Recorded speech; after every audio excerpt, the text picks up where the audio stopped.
மன்னிப்பு கேட்டியா? இதோட எதுவும் பேசவும் மாட்டேன் சொல்லு. இதோட வார்த்தையே விட மாட்டேன். அண்ணன் தான் வரணும் இதுக்கு மேலே. இதுமாரி ப்ரோவெல்லாம் சொல்ல மாட்டேன், வார்த்தை வேற மாரி விடுவேன்லாம் சொன்னேன்னு வச்சுக்கேன், துண்டா ஊந்துரும். இந்த உன் பார்வையே சரியில்லை வரவங்கன்னா போய் காட்டு, உன் மண்டெல்லாம் ஓப்பனாகவே ஆகிடும். கஞ்சா விற்பனையில் ஏற்பட்ட தகராறில் இளைஞரை அரிவாளால் வெட்டி ரவுடி கும்பல் மண்டியிட வைத்து மன்னிப்பு கேட்க வைத்த காட்சிகள் தான் இவை. சென்னை திருவொற்றியூரை சேர்ந்தவர் சுருட்டை வெங்கடேஷ். பிரபல ரவுடியான இவர் 22,000 ரூபாய் மதிப்பிலான கஞ்சாவை காசிமேட்டை சேர்ந்த ரிஷிகண்ணன் என்பவரிடம் கொடுத்து விற்பனை செய்ய சொன்னதாக கூறப்படுகிறது. ஆனால் ரிஷிகண்ணன் 22,000 ரூபாய்க்கு பதில் 20,000 ரூபாய் மட்டுமே கொடுத்துள்ளார். இது குறித்து வெங்கடேஷ் ரிஷிகண்ணனிடம் கேட்டதற்கு, ப்ரோ உன் பொருள் குவாலிட்டியே இல்ல, 20,000 ரூபாய் போதும் ப்ரோ என கூறியதாக கூறப்படுகிறது.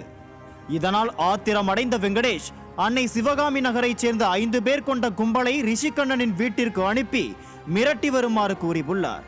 இதையடுத்து அங்கு சென்ற அந்த கும்பல் ரிஷிகண்ணனின் கைகளில் கத்தியால் வெட்டி மண்டியிட வைத்து மன்னிப்பு கேட்க வைத்துள்ளது. மேலும் வெங்கடேஷ் அண்ணனை ப்ரோனு கூப்பிடுவியா, அண்ணன்னு தான் கூப்பிடணும், அப்படி இல்லைன்னா மண்டை ஓப்பன் ஆயிடும் என மிரட்டி வீடியோ கால் மூலமாக வெங்கடேஷிடமும் மன்னிப்பு கேட்க வைத்துள்ளனர். அவற்றை வீடியோவாக பதிவு செய்த அந்த கும்பல் சமூக ஊடகங்களில் வெளியிட்டுள்ளது. மன்னிப்பு கேட்டியா? இதோட எதுவும் பேசவும் மாட்டேன் சொல்லு. இதோட வார்த்தையே விட மாட்டேன்.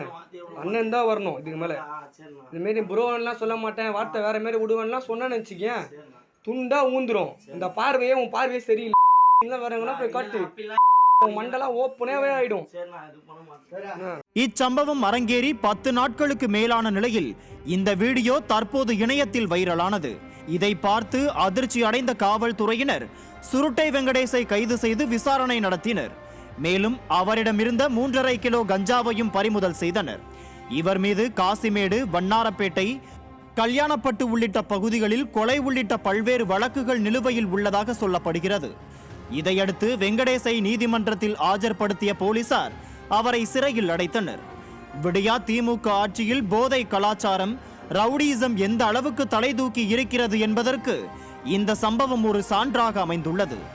எனவே இது போன்ற சமூக விரோதிகளை கட்டுப்படுத்த காவல்துறையினர் நடவடிக்கை எடுக்க வேண்டும் என்பதே பாதுகாப்பான சமூகத்தை விரும்பும் பொதுமக்களின் கோரிக்கையாக உள்ளது. நியூஸ் ஜே செய்திகளுக்காக சென்னை செய்தியாளர் எழிலரசன் மற்றும் புஷ்பவேல்.